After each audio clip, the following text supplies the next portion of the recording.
The government has failed to answer questions about the risks to taxpayers, the valuation of the company's assets, and the interest rate attached to the loan. No responsible government can commit 24 billion Jamaican dollars of taxpayers' money without stating the interest rate or the terms that protect the public's interests. Which section of Jamaica are you willing to sacrifice by proceeding without sufficient money to fix the problem?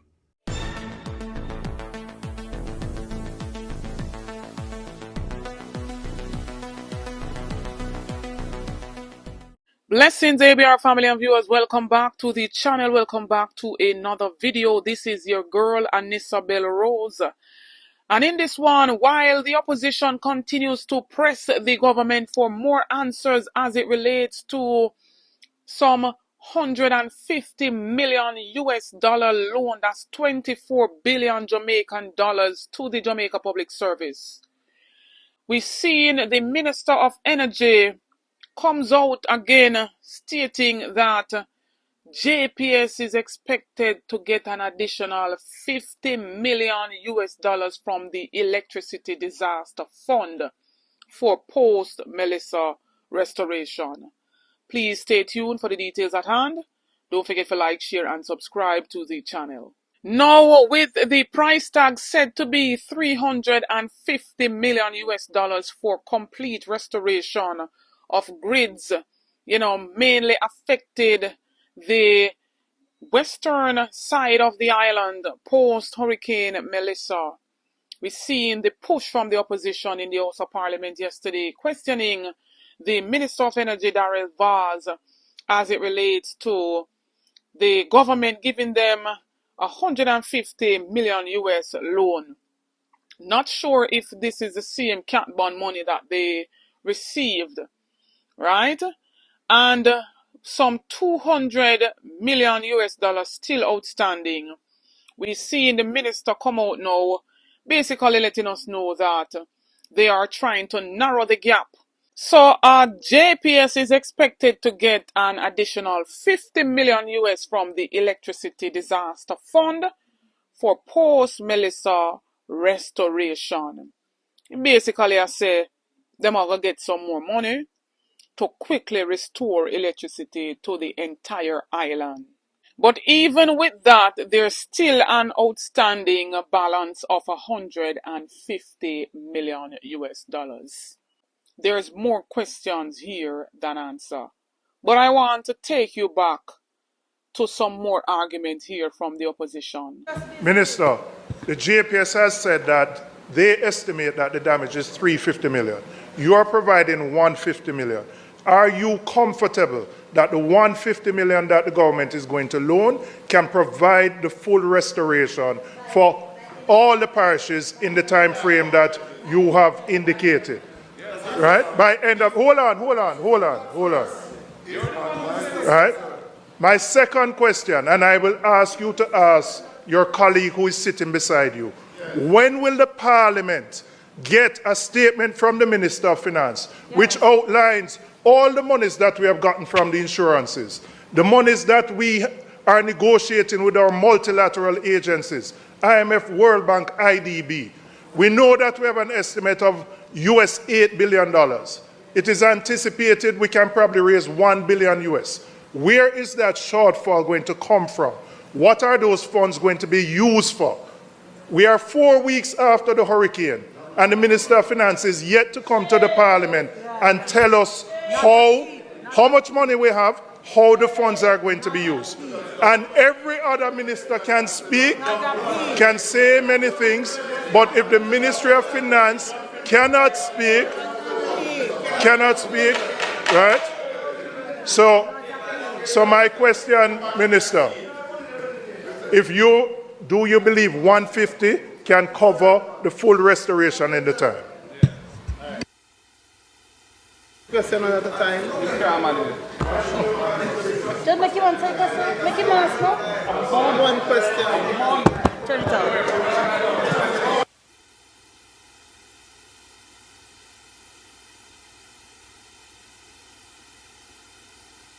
Yes. I only have to answer one question out of two, and that's a question that relates to the JPS negotiation. And he asked me whether I'm confident that the 150 can do what it is said to do in the 2 months, and the answer is yes.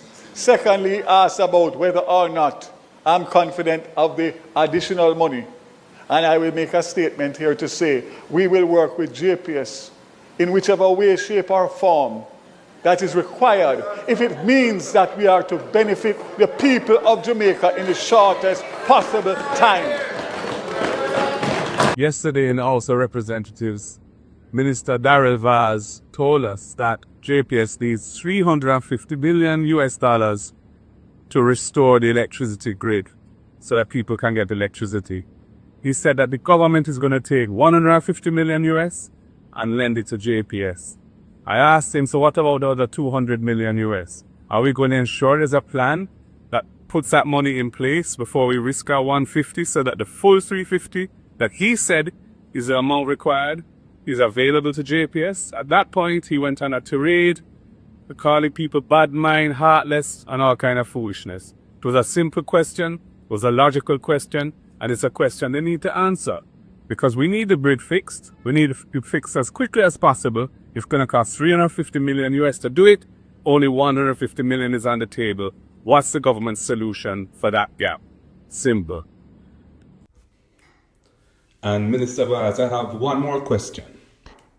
If it's $350 million to restore electricity, and you're willing to lend them $150 million without knowing where the other $200 million is coming from, which section of Jamaica are you willing to sacrifice by proceeding without sufficient money to fix the problem? So if only part of Jamaica is going to get fixed, which parts are not going to get fixed? Because we only have $150 million and not the $350 that it will take to do the job. I'm using this opportunity to call upon the government to immediately come clean to the Jamaican people regarding this controversial loan of 24 billion Jamaican dollars being extended to the Jamaica Public Service Company and also its handling of the license negotiations. We have major concerns about this government's decision to extend such a loan in the absence of critical details. The government has failed to answer questions about the risks to taxpayers, the valuation of the company's assets, and the interest rate attached to the loan. No responsible government can commit 24 billion Jamaican dollars of taxpayers' money without stating the interest rate or the terms that protect the public's interests.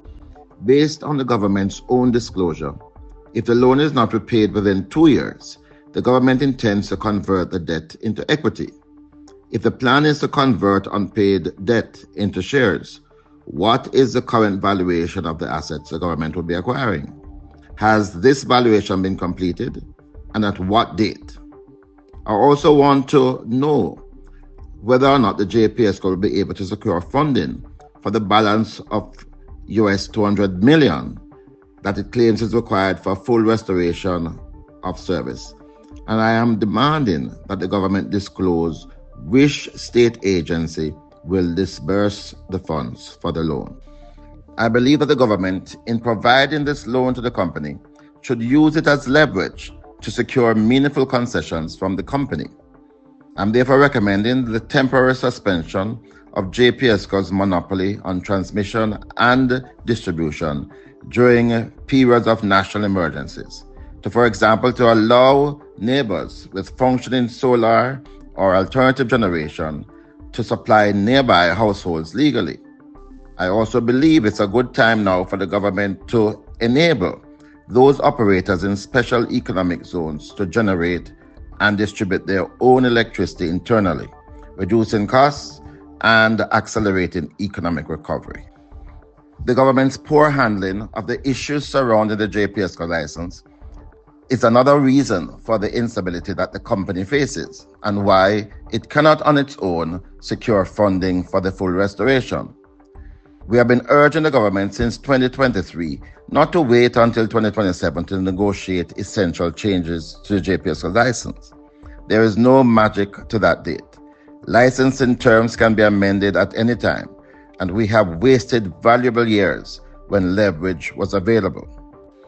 We are also very concerned that the JPS, which has already hinted at major electricity price increase, will seek to pass on unreasonably price increases to the consumers. I am therefore urging the OUR to be proactive to ensure that there is a transparent process in determining the rate that consumers ought to pay during this period.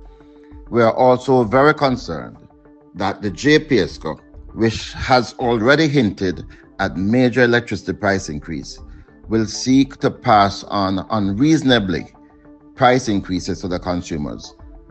I am therefore urging the OUR to be proactive to ensure that there is a transparent process in determining the rate that consumers ought to pay during this period. So, say, ABR family and viewers, well-thinking Jamaicans say it seems as if them a fight and a scrape to give JPS this 350 million US year. Them not go stop scrape all about till them give JPS the whole of the money, Because something definitely in a something. What are the assets where they will hold on to from JPS should in case they don't get back this amount of funds? The tax money we fi use upon the badly affected areas, even for the people, gone straight to a big business as JPS. But the minister insisting that the people need light. Half of the people in the western section of the island don't have a home. So how can the people get light without a home? Where them gonna get the light, You know what I think? I believe that them are run for push JPS so that them big friends them in the hotel businesses them and other big businesses get light for continue them business. It is never about the poor, and that is my opinion. What says you, ABR family, in the comment section? Don't forget to like, share and subscribe to the channel. Get this video to at least 7,000 likes. Stay tuned for more videos. Stay tuned for more updates. Big up on yourself.